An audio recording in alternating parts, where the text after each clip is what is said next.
تو ایک بات بتانا چاہ رہا تھا، عمر بن عبدالعزیز علیہ رحمہ، یہ ثانی عمر بن خطاب ہیں رضی اللہ عنہ، یہ ان کا دور ایسا تھا لوگ زکوٰۃ لے کر جو گھومتے تھے زکوٰۃ دینے والا کوئی تھا، ایسی خوشحالی تھی۔ آج لوگ کہتے ہیں مولویوں سے دور ہو جاؤ، ایسی بات نہیں ہے، علماء کے صوفیہ کے قریب آئیں گے تو کس طرح سے لوگ خوشحال ہوں گے وہ سنیے۔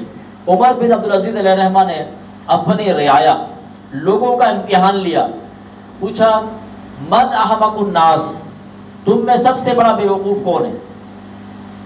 یہ سوال تھا، اور جواب کیا آیا؟ لوگوں نے ان کی یعنی کہ ٹریننگ ایسی تھی، تربیت ایسی تھی، لوگوں نے کہا باع آخرتہ بدنیا، وہ بیوقوف ہے جو دنیا بنانے کے چکر میں اپنی آخرت تباہ کر دے۔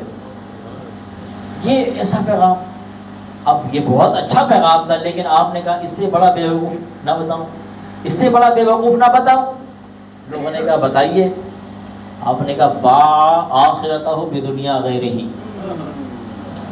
دوسرے کی دنیا بنانے کے چکر میں آخرت تباہ کر۔ کیونکہ آپ نے اشارہ کیا عمر بن عبدالعزیز علیہ رحمہ نے، یہ دنیا جو بنا رہے ہو نا، اس کے لیے آخرت تباہ کر رہے، یہ اپنی تھوڑی ہے، یہ بعد میں آنے والوں کی ہے۔ ایسا ہی ہوتا ہے، بندہ چلا جاتا ہے، بعد میں آنے والے وہاں رہتے ہیں۔ اگر اس نے اللہ کی رضا کے مطابق، جیسے کہ اللہ کا شکر ہے کہ اللہ کے فضل سے ہمارے عبدالخالق اشرفی صاحب کو اللہ نے نوازا ہے، یہ دنیا کے ساتھ ساتھ دین کو بھی لے کے چل رہے ہیں، تو انشاءاللہ عز و جل اللہ تبارک و تعالیٰ اس کی برکت سے ان کے پیچھے آنے والوں کو دنیا بھی عطا فرمائے گا، دین بھی عطا فرمائے گا۔ تو اس طرح سے چلیں، اس طرح سے چلنا ہے، جب جا کر ہمیں دونوں چیزیں ملیں گی۔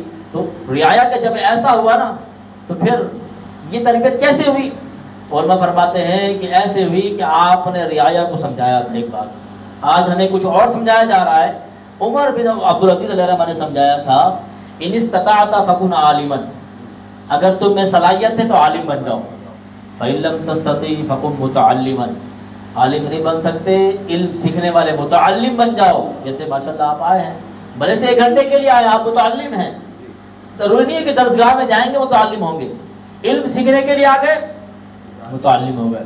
آگے کیا فرمایا؟ فإن لم تستطع، اگر اس کا بھی وقت نہ ملے، جو لوگ نہیں آئے ہیں ان کو بتائیے گا اس تیسرا وقت کیا، اگر متعلم بھی نہیں بن سکے، فرمایا فأحبهم، علماء سے محبت کرنا۔